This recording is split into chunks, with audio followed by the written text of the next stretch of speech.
Hi everyone and welcome to the last Star Trek themed recipe this week. We are decloaking an awesome cake today. My good friend Cakes by Chopper has done a Klingon bird of prey cake. Check this out.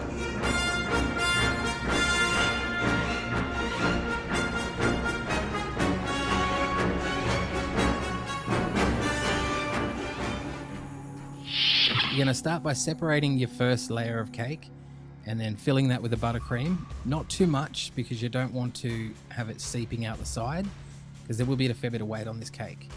Then cover the top layer, ready for your fondant to attach.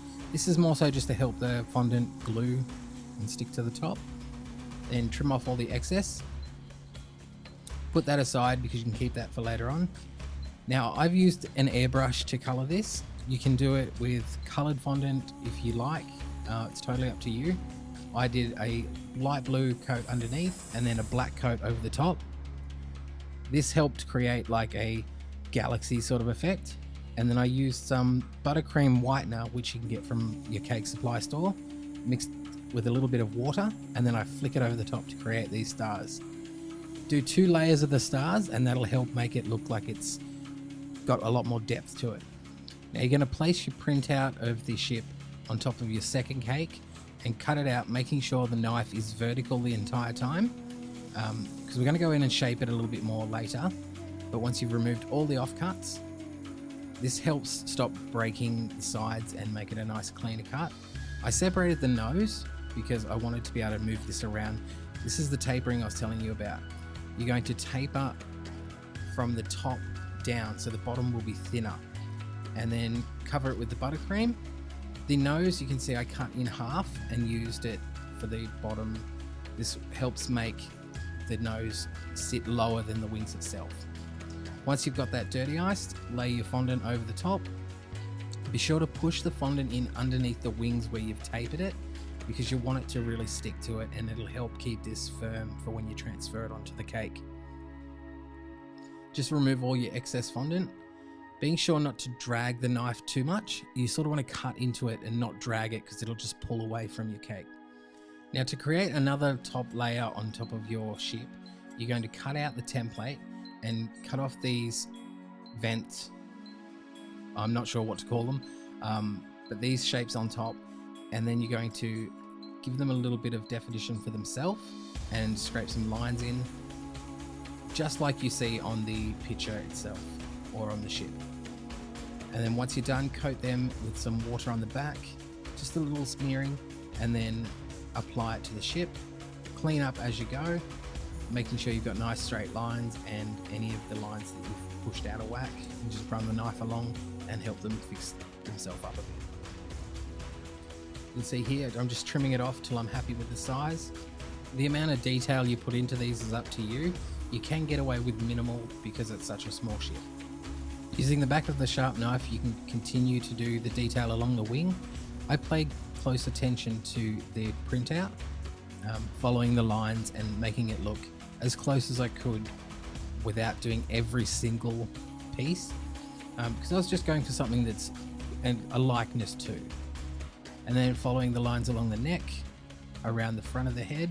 You're also going to add some detail through painting and the airbrush, or if you don't have an airbrush, you can just add in the shadows with a paintbrush. I'll show you that in a second. Now this is very important. Underneath the wings, you're going to line off the thickness of the wing and paint everything under that down black, and go around the entire cake except for the outside of the wings. And then those grid pieces that look like air vents at the top, you're going to paint them black as well. Now don't kill me if they're not air vents, that's just what they look like to me. Now with the airbrush here, you can see I go and give it a light green color. I didn't have any green fondant, so I just used the airbrush to get that. And then you can see I put in some shadowing. I also used the brush technique to show you that you can just dip your brush in a little bit of black and green and dilute it a little bit, and then go and add the shadows in the same way. Now this is again up to you. Put as much detail as you like. You do want to try and get it done before the fondant starts to dry too much. Using the paintbrush again to add some stars in under where you just painted the wings.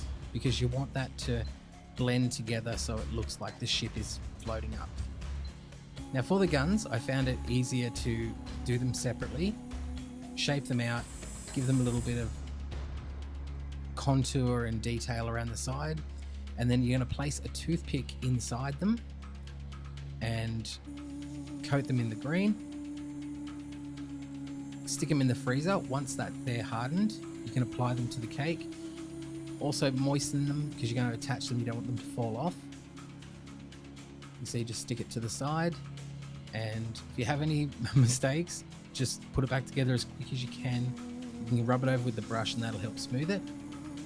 Now to add the red details, just shaped it in fondant, painted it, and then stuck it onto the back and the front nose part.